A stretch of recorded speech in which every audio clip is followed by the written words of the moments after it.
Welcome back to Shan and RJ. Jared Sandler filling in for Sean Sharif. Troy Hughes in the studio. RJ Choppy at his house. And I believe Dalton Miller at his house as well, hanging out, creeping on the Zoom. I didn't realize he was even there, and then he showed his face prior to this segment. We're going to get into the Carson Wentz trade, and I got some thoughts about the way the NFL has evolved as far as how teams are approaching their quarterback situations. And I think it's different, and we're having to get used to it, but I think it's actually for the better. I think it's smarter. I think that teams are getting a lot smarter with this. We'll get into that in a second. But first, whenever the Philadelphia Eagles do anything, we've got to hear what our hero, the bravest man in America, Angelo Cataldi, has to say. He got the vaccine yesterday. He was not planning on being on air today while he dealt with all the misery and the pain of the day after the vaccine, because God forbid, after that first vaccine, you can't broadcast with a sore arm. But because Carson Wentz was traded, he decided to break through that proverbial brick wall, and he is giving Philadelphia the content they need, and in turn, he's giving Dallas the content that we need here in the DFW Metroplex. Troy Hughes, let's hear what Angelo Cataldi has to say. Oh, absolutely. Let me set the mood because, I'm still in a back studio on the 5th floor, not our regular 11th floor here at Intercom Radio Tower. So I was like, man, I really want to spy on Philly. Really want to. But I don't have the equipment. My backup studio is not working. I can't record it. But we have the radio.com app. We have the rewind feature. Oh, baby. So let me go ahead and do that. So I did some moving and shaking, and I did pull some audio from Angelo Cataldi this morning on WIP, who did get injected yesterday. At first, I thought it was just with Alfredo, but no, it was for the COVID vaccine. In any case, I wanted to see... Sauce. We'll get into that argument later. But in any case, I wanted to see, how would he react to Carson being traded to Indianapolis? I was correct in the way I would think he would, react. Sports Radio 94, WIP, a radio.com sports station. Good morning, everybody. Welcome to the WIP Morning Show. It's a Friday morning, and none of that matters because it's not a real Friday morning. It's the beginning of a new era in Philadelphia and the end of an ugly old one named Carson Wentz. Carson Wentz has been traded. It is over for Wentz, number 11. Get your number 11 jersey, throw it into the fireplace. It's ironic. I'm back. Obviously, I had the shot. I had a little issue yesterday, and then I found out what happened, Alan. Adrenaline kicked in, and now I have enough venom for everyone. So anyway, Wentz is gone, and I know you know all this by now, but just so you understand, he was traded. He got exactly what he wished for, because he always does. He's Carson Wentz. He leads a life, Al, where the world parts. So as you can tell, he's already starting the hatred. Now, here's the thing. Does he live a life like that? I don't know if I ever picked that up on Carson Wentz. What? Yeah, I think he does. Like, he always asks for yeah, I mean, yeah, I guess you're right. Yeah. I guess you're right. So Angelo was obviously ready to dive in to Carson Wentz, finally leaving the city of brotherly hate, and also pointing out to his listeners on WIP that he has another team to root for. But I want you to know something.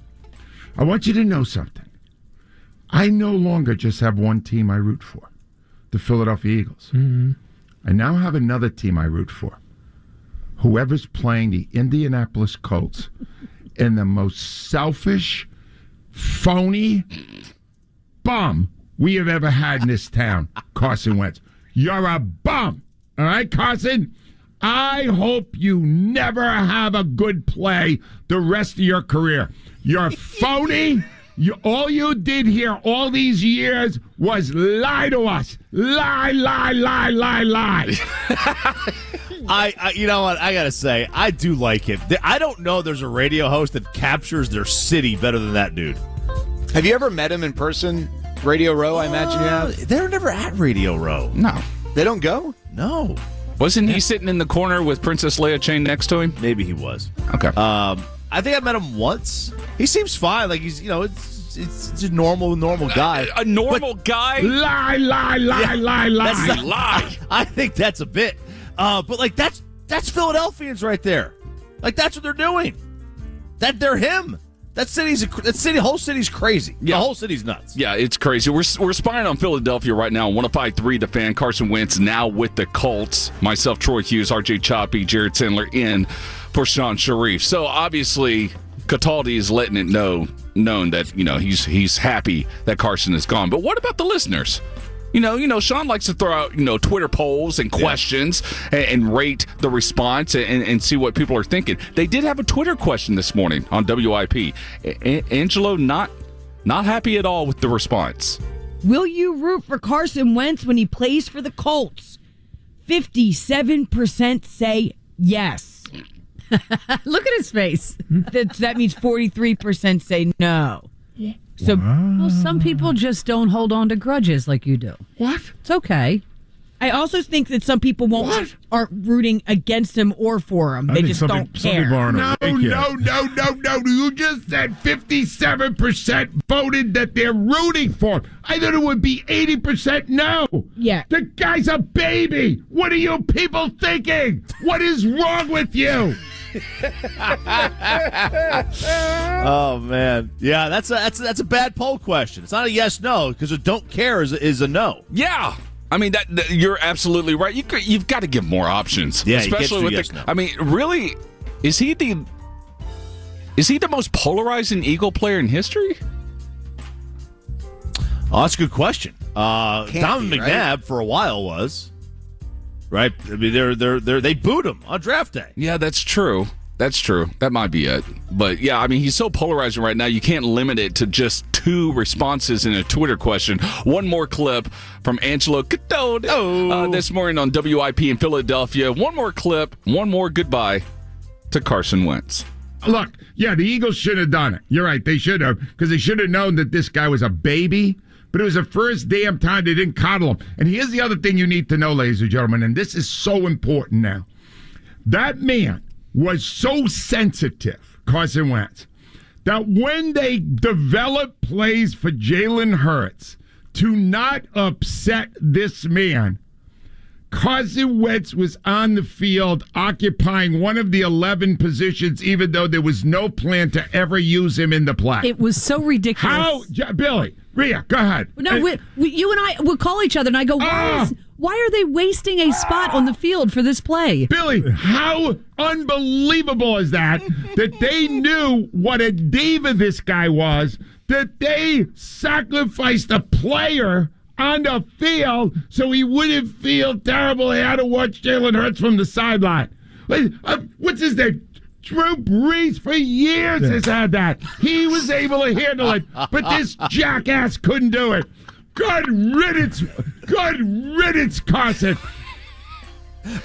He said the word, I think it was diva and race. It's just so amazing. I love that one of the greatest quarterbacks of our generation is just, what's his name, in Drew Brees. He sounds like Scooby-Doo some of the time.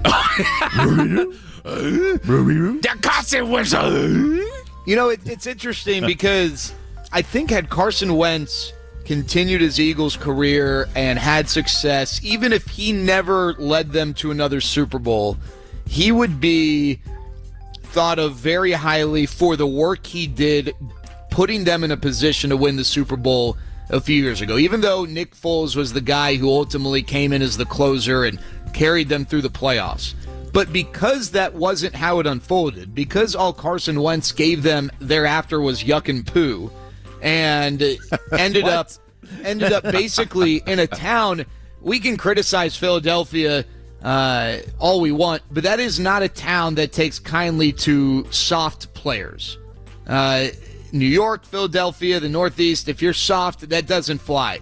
You can be soft and get away with it in other markets, maybe even this one to some extent. Definitely Indianapolis. Definitely Indianapolis, California. I think you can get away with it for sure, but I wonder what Carson Wentz's legacy will be there. Right now, obviously, people aren't in love with him, but I don't think that he will ever really be that beloved in Philadelphia because he was not the guy that won the Super Bowl. He was not the guy that carried them through the toughest moments and slayed the dragon in the Super Bowl.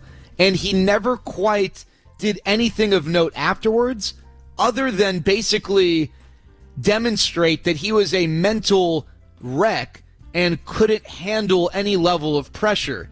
And so I don't think Carson Wentz is really going to be a well-liked guy or a guy in history that is spoken about very fondly 5, 10, 15 years from now. Look, I agree. It's weird. Like, I think Giant fans view Phil Simms as a 2-time Super Bowl champ. Even though he was hurt, Jeff Hostetler quarterbacked the Super Bowl. Injuries happen. Drew Bledsoe was the quarterback for the Patriots when they beat the Steelers for their first title run in the AFC Championship game. Brady got hurt. But you remember, it's Tom's Super Bowl. It's the starting quarterback. And Carson should probably get the credit because he was the main guy. He just got hurt. Lie. But that's not how the Philadelphians are going to remember it. It's just not. And at the end of the day, it is going to be about Nick Foles. And Carson Wentz is going to go down. He's going to go to Indianapolis.